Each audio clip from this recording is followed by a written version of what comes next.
Hey guys, and welcome on into the next NHL season preview show. And today we're going to be talking all about the Seattle Kraken and their 2023-2024 season preview. Of course, Seattle is the newest team to have joined the NHL in their first year, 60 points. And then last year, a 40-point increase from 60 to 100 points. So the Kraken are coming off a great season. We'll see if they can continue that this year. With me is Ryan at No Pepper Picks. Make sure to go give him a follow. Of course, he follows the Kraken, so he knows the Kraken well. And we're going to jump right into it here and take a look at the additions and subtractions for the Kraken this offseason. And a fair list here overall.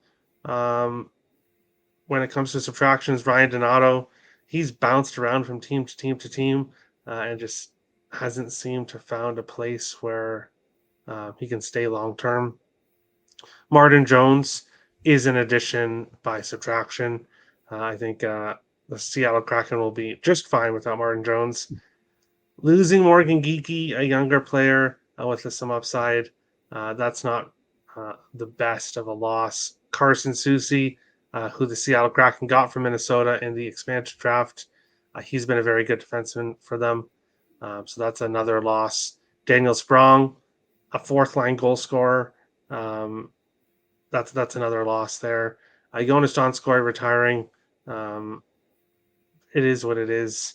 I think he's pretty much replaceable. Looking at the additions, Brian Dumoulin here on the defense, and definitely has a lot more experience than guys like Carson Soucy. Some other depth guys, Pierre-Edouard Bellemare, a nice fourth line center. Connor Carrick, a good addition as well. And hometown boy Kaylor Yamamoto is coming over here to the Kraken. And I know it's kind of corny. I guess he's from Washington, but I just have this feeling like he's coming home to his home city or his home state, and we could get a um, pretty good motivation from him. So I'm really interested in what Kyler Yamamoto does this season. Ryan, additions, subtractions. Who do you like and who do you not like leaving, and who do you like coming in? What do you think of the Kraken's off season so far? Yeah, unfortunately, looking at this list, I think this is sort of bad news in my mind. I'll start with the subtractions. Basically, the Kraken shed their fourth line from last year, uh, so I think Morgan Geeky is probably the person to start with, and it may be a combination of him seeing the writing on the wall, being the depth of center, and also it could be a money issue as well. And the Kraken have some rising stars that they're going to have to pay. So Morgan Geeky goes to the Bruins, and he's going to be a big loss. And a lot of these guys, a lot of these names that left, I don't think any Kraken fan are happy to see him go. There's a lot of situations where players, just don't work out well. These are some players that did work out well. Ryan Donato, um, he's got a nice scoring touch. I heard that he may get some minutes with alongside Connor Bedard and Taylor Hall in Chicago, so he may be going to a good situation there. Carson Soucy is a good defensive defenseman and goes to the rival Canucks. Daniel Sprong, maybe you can pick apart his game a little bit. He's not really good on the defensive end, but he leaves as well. There's a pretty good group of players that are leaving, and they basically just dispatched the fourth line from last year. Brian Dumoulin comes from Pittsburgh, and quite frankly, didn't have a good year and hasn't had good years recently. So it's hard to imagine him having a huge impact. He's a veteran presence. Connor Carrick is basically an AHLer. I'm not sure he makes the team. Pierre-Edouard Bellemare, I think, yeah, he's going to make the team, and he was signed for some very specific reasons, for faceoffs and for penalty killing. He's got some experience with Coach Dave Haxtell back in the day when he was playing with the Flyers. Kyler Yamamoto, yeah, he's from the other end of the state. He's from Spokane. Let's not mince any words.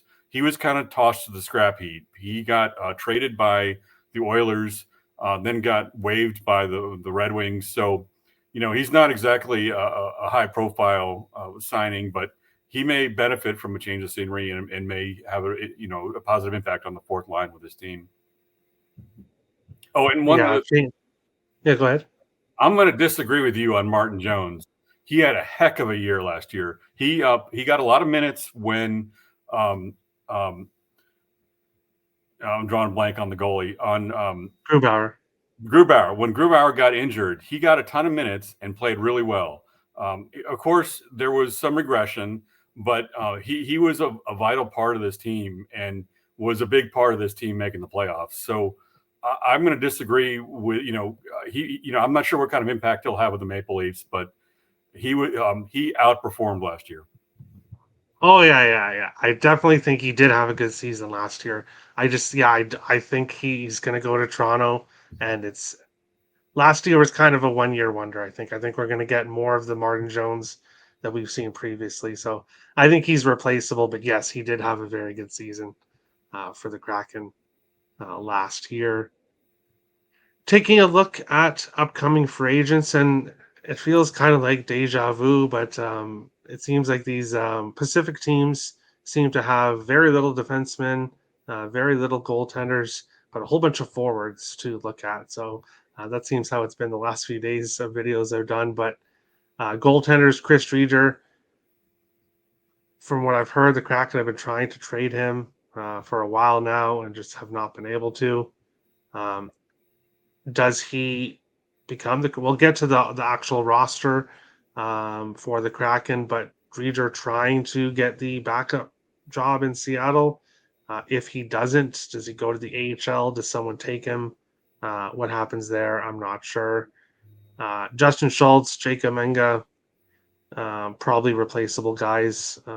Maybe the Kraken give Schultz another 1 year deal or something like that. But it's the forwards.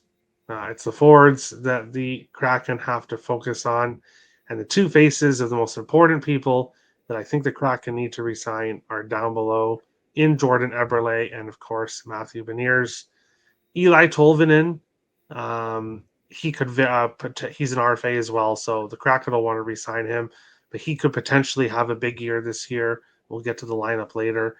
Tolvanen, one of those players that I'm going to be keeping my eyes on. So I'm going to be doing, as I said previously, a video looking at every single team players that I'm going to be keeping an eye on this season. Tolvanen is one of them here for the Kraken, but Yamamoto, see how he does this year. If he has a huge breakout year, maybe he signs a 3 year deal or something with the Kraken, or he prices himself out of Seattle. But I'm not sure to expect that big of a season from him. Wenberg, maybe the Kraken re-sign him as well. But for me, I was general manager. Jordan Eberle and Matthew Beniers both would be top of the list to be re-signed. Ryan, what do you think about this list of upcoming free agents for the Kraken? Who should they be focusing most on re-signing this next offseason? Yeah, I agree. Beniers and Wenberg, or excuse me, and Eberle are the two key players here. Eberle is kind of the elder statesman of the team, was one of the original expansion draft players. So he's a key component. My understanding is that Beniers, he'll probably be out of his entry level contract and he'll probably get paid, right? And so they're going to have to give him some big bucks, when he becomes a free agent. I'm right there with you on Ellie Tolvanen. He came to the team off of waivers from the Nashville Predators, and he played like he had a chip on his shoulder. And this guy looks like he's a 20-goal scorer. So this seems to be a diamond in the rough that basically the Kraken got for free. So I'm really high on this guy. As far as goalies, I don't know what the future of the goalies are. It's hard to say. Drieger's a guy that he's come off over the past year. He's come off of an injury. He's kind of in the mix. So Joey Decord seems to be the guy, the one in favor. The guy kind of waiting in the wings. I'm not sure if these, are going to be long-term solutions for the Kraken or not. Yeah, I agree. Maybe the Kraken look at the trade market, or maybe they let Drieger go in the offseason and resign someone or sign someone else. But the Kraken will have options when it comes to in the net. Taking a look at the possible lineup for the Seattle Kraken, according to what Daily Faceoff has, and then I have the third line there, or sorry, the three guys at the bottom there, potentially guys that can make the team. Lind, Shane Wright, and then Yamamoto, who's projected to be outside of the lineup right now. But taking a look at the Kraken forward group, I like it. I like it. I like it. I love that top line, McCann, Beniers, and Eberle. Yes, when I do look at player props, I try to take guys that are priced well and kind of guys that may be in the second or third line. But when it comes to the Kraken, I'll be looking at McCann goal props, and I'll be looking at Beniers point props at the beginning of the year, depending on the price. The second line, Schwartz, Wenberg, and Burakovsky. Burakovsky, a good offensive guy. Two more defensive guys with him, but still a good second line. Tolvanen, Gord, and Bjorkstrand, a very good third line, especially with when you have Gord on your third line. That fourth line as well, Tanev, Bellemare, and Carte. Carte, obviously a younger guy. Tanev, a fan favorite, I think, with a lot of fans. And Bellemare, an older guy coming in here, but good fourth line center. And then they have those other three guys, like I mentioned. Shane Wright, I'm assuming, will probably find himself in the AHL this year. Yamamoto will be trying to get in the lineup. But the Kraken have depth forward. I think that's fair to say. Looking at the defensemen, Dunn and Larson on the top pair, Alexiak and Borgen on the second one, and then Dumoulin Schultz on the third pair. So Dumoulin's coming in here and not being asked to play on the top D pair or the second D pair. He's coming in here on the third D pair. So I think that's a good spot for him with Schultz. The question for the Kraken is goaltending. What do we get from Grubauer and the other two guys here? Who's the backup? Does he play well? Does Grubauer play well? Does Grubauer stay healthy? That is the main questions here. But even if goaltending has some issues on some nights, I do like the defense, and I really like pretty much all four lines for the Kraken. You can move some guys around depending on chemistry, but I really like the forward group for the Kraken. Ryan, what do you think here? Forwards, defensemen, goaltenders. What do you think of the overall lineup for the Kraken? This is an exciting team. They're fun to watch. They're very balanced, right? There's a lot of guys that get, they've got a lot of 20-goal scorers, but they're not going to have the type of player that's going to contend for a Rocket Richard award. They're just not that type of team. The reason they were good last year is because they put four solid lines out there, and teams couldn't match up, right? They'd match up against one line, and another line would pick up the slack. And in my mind, they're a hard team to bet props on because that's the way they work. Is like, one night one guy will step up, and the next night it'll be someone else. So it's hard to pick out who it's going to be. I think Matty Beniers is truly the star of this team, and we're going to see his ceiling. And I like him to possibly get 30 goals this year.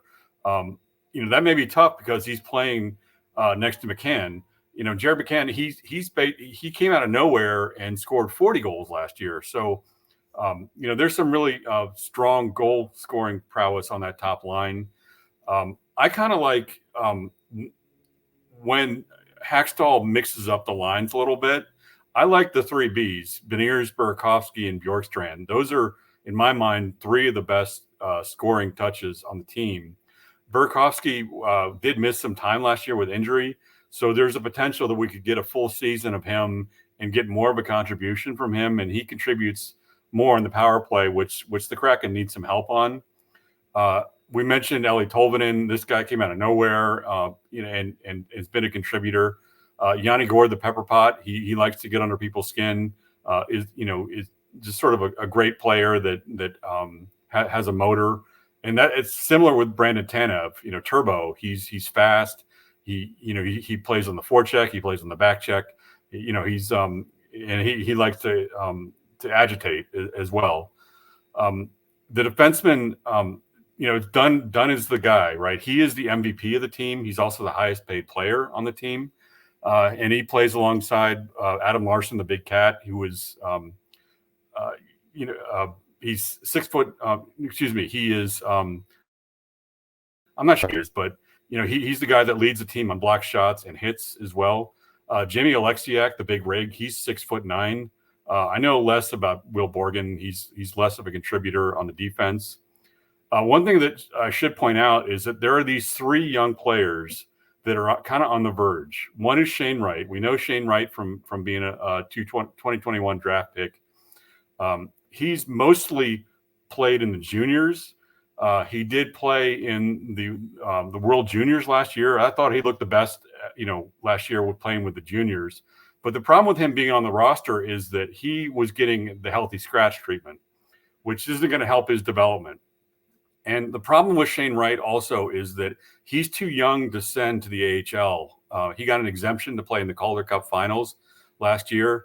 So, they have the Kraken have a quandary. They need to get him in the lineup, and he's probably past the point where you can play in the juniors. He's still on the roster. He may make the team. And there are two other guys as well that are in that same boat.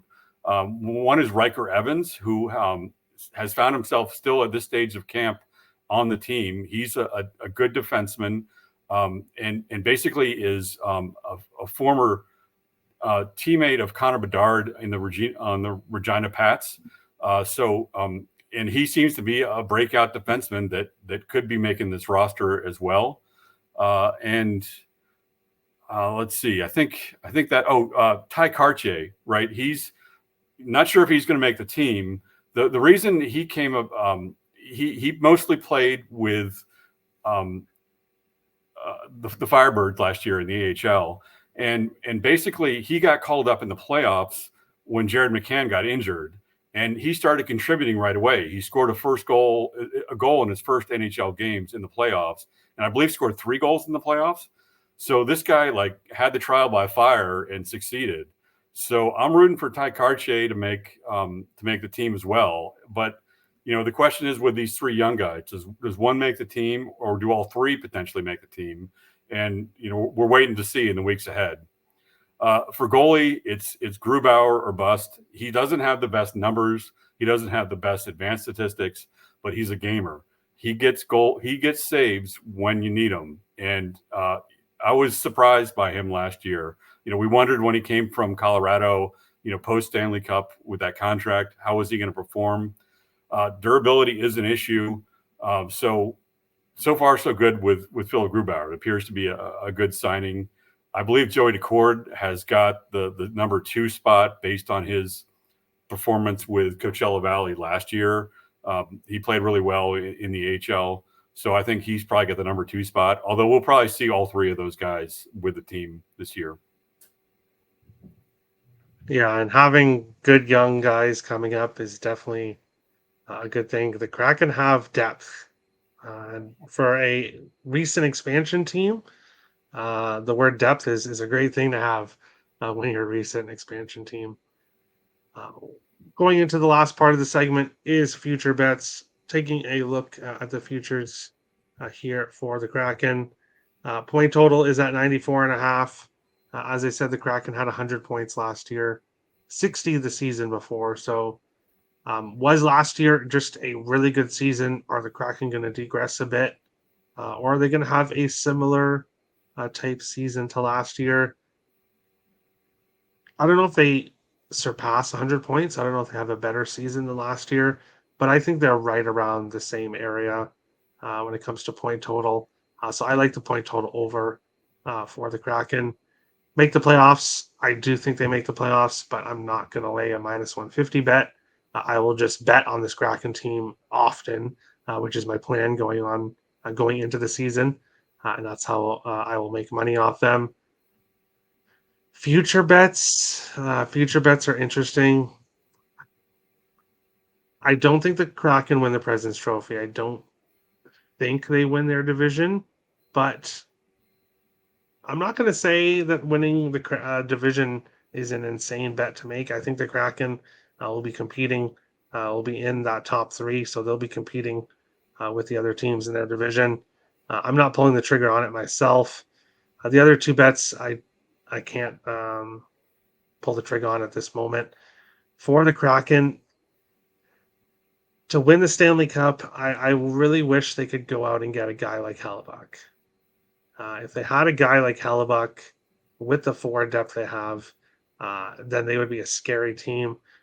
Just not sure Grubauer is the guy to take them all the way. So, not pulling the trigger on the Stanley Cup bet here. McCann to score 40 goals. He did it last year, plus 500. I think that's the best player prop on the board here. Beniers to score 40 is plus 1500. I think that might be a bit high, but hey, like you said, we haven't seen the ceiling yet for Beniers, so we'll see how well he does this season. Grubauer wins is at 25.5. He had 17 last year, of course, being injured a lot of the season. If he stays healthy, I think he will get obviously a majority of the start. So I think you could look at the over, but will he stay healthy? That's the question. Right to win the Calder is plus 3,000. He's a question mark to make the lineup. And if he does, where would he really play? Because I don't think you should put Shane Wright on the fourth line. I don't really think that does him any good. You have Elamar there. Maybe he goes on the second line, but then what do you do with Wenberg? So right to win the Calder, I don't think is the right bet because I think it's a nice plus 3,000 price, but I think there are other guys ahead of him in the Calder race. And who will have more points? So we've already discussed this before. I like Seattle. I just don't like the minus 130 price for a future bet. But if you don't mind laying those kind of prices, I do think Seattle finishes with more points than the Jets. Ryan, future bets for the Kraken. Anything on this list or any other bets that you've been looking at that catch your eye? Yeah, when thinking about the season ahead with the Kraken, they're a very well coached team. They seem to avoid the losing streaks. They play well on the road. They're just doing sort of the things that that good, well coached teams with veteran presence do. So I think they have a high floor, but it's hard to say what the ceiling is. I have a hard time seeing this team make a long Stanley Cup run, although it's possible. They could get hot. So I do like the point total over. I think they're going to be around that ballpark and probably are going to push above it. One thing to think about too is what are they going to do at the trade deadline? And I've heard speculation that they may actually be very active in the trade deadline this year. They did nothing last year. And the reason is because they have the risk of losing people for nothing. So they may need to move some people around, get some people. I don't know if a name like Connor Hellebuck is within realm, but there is the possibility they could do something at the trade deadline to improve their stock in the latter part of the season. McCann scoring 40 goals, that's a tough one. I'm not sure if he's going to have that opportunity again. Probably this team is set up to score, so I think there's going to be more scoring, and I think guys like Oliver Bjorkstrand are going to have more of a contribution. I look for Burakovsky to have more of a contribution. I like Beniers scoring 30 goals, and you can get that at plus 200.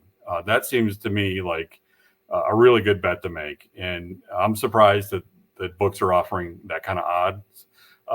The one caveat is he's playing next to McCann, right? So, there's that potential they could take each other's goals away, or maybe they even out a little bit more than last year. Wright winning the Calder seems to be a stretch, and also not just because of the circumstance, but the type of player he is. He's just not the type of player that's going to score a ton of goals. And those are, that's the type of player that's going to get the attention of the Calder Trophy. Yeah, and we did talk about this in the Jets preview. The Jets have some discord. You know, they're going through a transition. There's some potential rough spots ahead for them. I think the Kraken will have more points than they will. For sure. I totally agree. But that is the Seattle Kraken season preview show. Make sure to give Ryan a follow at No Pepper Picks. Give me a follow too at Let's Go Wild Picks. You can find both of our Twitter links in the description below. Make sure to hit the like and subscribe buttons. A few more NHL shows, and then we will be getting much closer to the regular season. So I cannot wait. Opening night is just around the corner. Thank you, everyone, for watching, and we'll see you on the next. Thank you, everyone, so much for watching this NHL season preview show. Make sure to hit the like and subscribe buttons as we continue on breaking down all 32 NHL teams, which will lead to the regular season when the Getting Wild with Terry and Friends NHL betting show will return. Thank you, everyone, for watching. Of course, make sure to follow everyone in the description below that was on today's show to show them some support. Thank you, everybody, for watching, and we'll see you on the next show.